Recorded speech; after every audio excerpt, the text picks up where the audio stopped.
Alright, now you're really cruising along. You've learned how everything in an application is somehow expressed in code.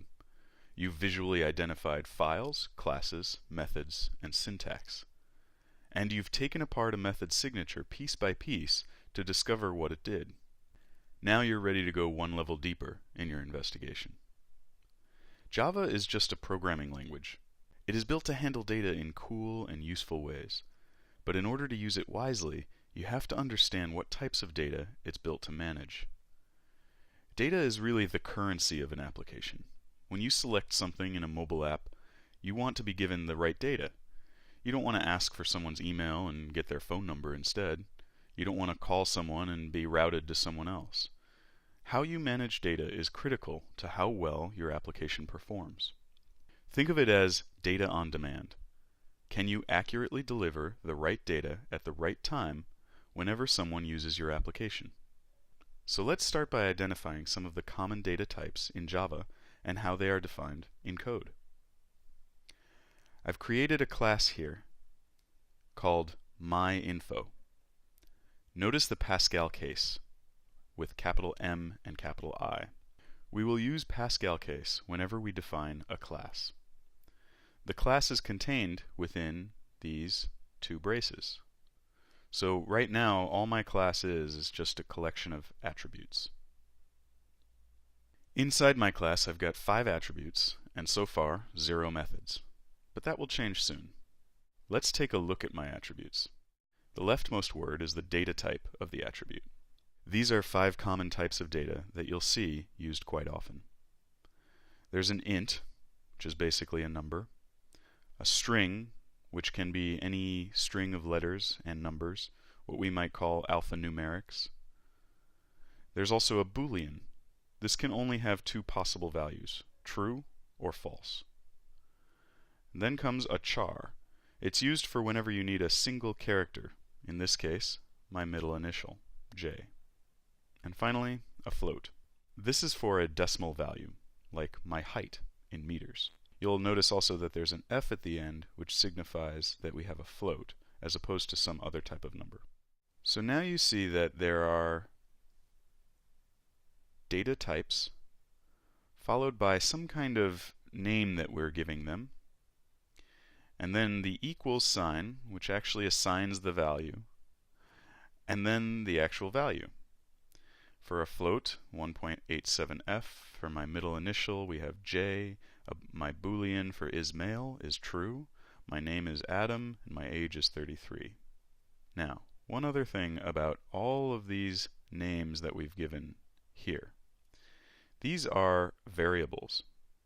We have basically said that we are creating an int type variable, and it's going to be my age. Then, with the equals sign, we are assigning the number 33. So wherever we see my age anywhere else in this class, it's going to be 33 unless we change it. So let's update this information for a few months from now after my birthday. I'm going to create a method here, and I'm going to use a different accessibility keyword called private, because I don't necessarily want everyone to be able to access this method and change my age at random. Private, I'm not going to return anything. I'm going to simply leave it as void because I'm going to be updating data that's already defined somewhere else. And I'm going to title this method update my info. Notice the camel casing on the method name. We know it's going to be the method name again because it's followed by the parentheses in this method signature.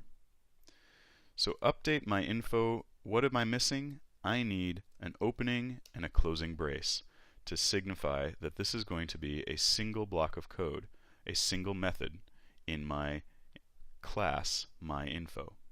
Now I have a method signature, but it's pretty empty. There's no code to it. Let's see if we can update some information from the attributes above. If I want to update my age, let's say my birthday just occurred and my age has changed.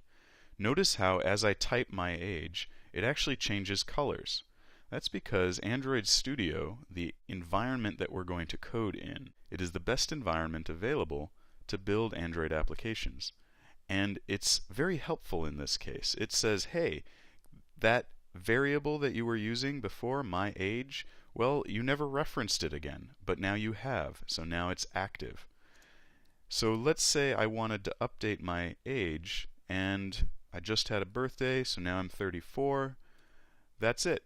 That's all I have to do. A single statement. The semicolon represents that it's the end of that statement. What I've done is I've taken the variable my age and I've reassigned it to 34.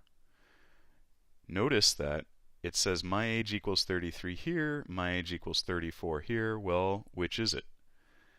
The equal sign, again, is not equivalency. It's not saying, it's not testing for is my age actually equal to 34. It's assigning it. So I'm basically overwriting the value up here. If I incorrectly overwrite it, let's say someone mistypes it and suddenly I'm 43. Now I'm 43. There's nothing I can do about that except for reassigning it as 34.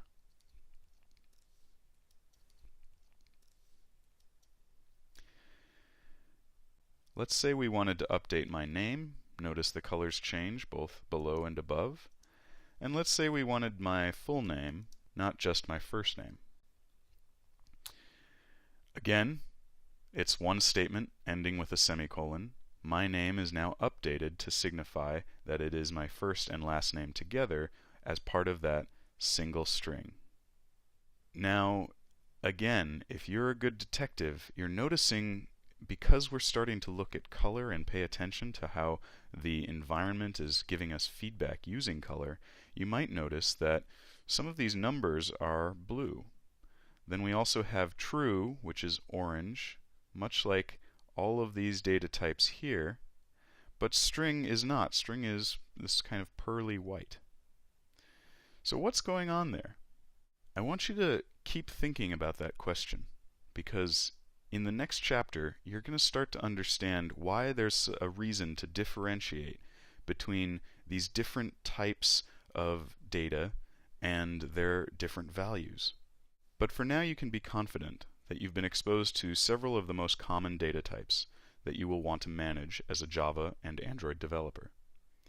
However, in order to really manage them well, you need to know about one more thing, and that's memory. Memory management plays a pivotal role in mobile application development. So I'm going to pass the baton to my colleague and expert mobile developer Adam Schwemm, so he can give you some insight into how a professional perceives and effectively uses computer memory. You're just getting started, and you've come so far.